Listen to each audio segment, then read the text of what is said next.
నమస్కారం. వారాహి అమ్మవారి గురించి ఆశ్చర్యకరమైన విషయాలు. వారాహి అమ్మవారు శక్తి స్వరూపాలలో ఒకరుగా చెప్తారు.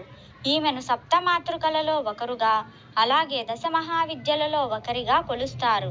లలితాదేవికి సైన్యాధిపతిగా వారాహిదేవిని వర్ణిస్తారు.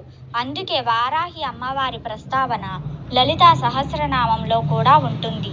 ఆ లలితాదేవి తరపున పోరాడేందుకే కాదు, భక్తులకు అండగా ఉండేందుకు ఒక గొప్ప యోధురాలుగా కూడా నిలుస్తుంది వారాహీదేవి. ఈమెను ఆరాధిస్తే జీవితంలో ఎదురయ్యే అడ్డంకులన్నీ తొలగిపోతాయని, శత్రుభయమే ఉండదని, అపార జ్ఞానం సిద్ధిస్తుందని, కుండలిని శక్తి జాగృతమవుతుందని చెప్తారు. వారాహీదేవి పేర ఉన్న మూల మంత్రాలను, అష్టోత్తరాలను పఠిస్తే సకల జయాలు సిద్ధిస్తాయన్నది భక్తుల నమ్మకం. మరి ఇంతటి శక్తివంతమైన వారాహి అమ్మవారి గురించి ఆసక్తికర విషయాలను మనం ఇప్పుడు తెలుసుకుందాం. వారాహిదేవి నల్లని కాంతితో, వరాహ ముఖంతో, మహిష వాహనం గలదై, పెద్ద పొట్టతో, 8 చేతులతో, శంఖం, చక్రం, నాగలి, గుణపం, అభయ వరదాలతో ఉంటుంది. ఈమెను లక్ష్మీదేవి స్వరూపంగా కూడా కొందరు కొలుస్తారు.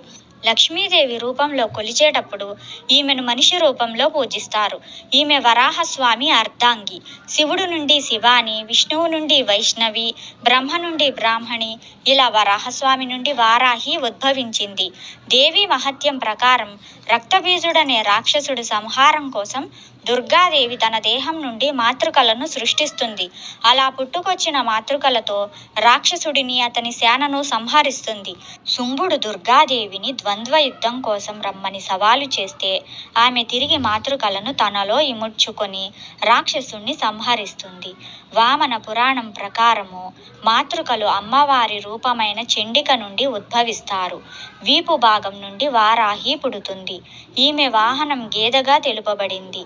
అయితే రక్తబీజుడి కథలో ఈమె వరాహ రూపంలో శవంపై కూర్చొని ఉండి తన దంతాలతో రాక్షస సంహారం కావిస్తుంది.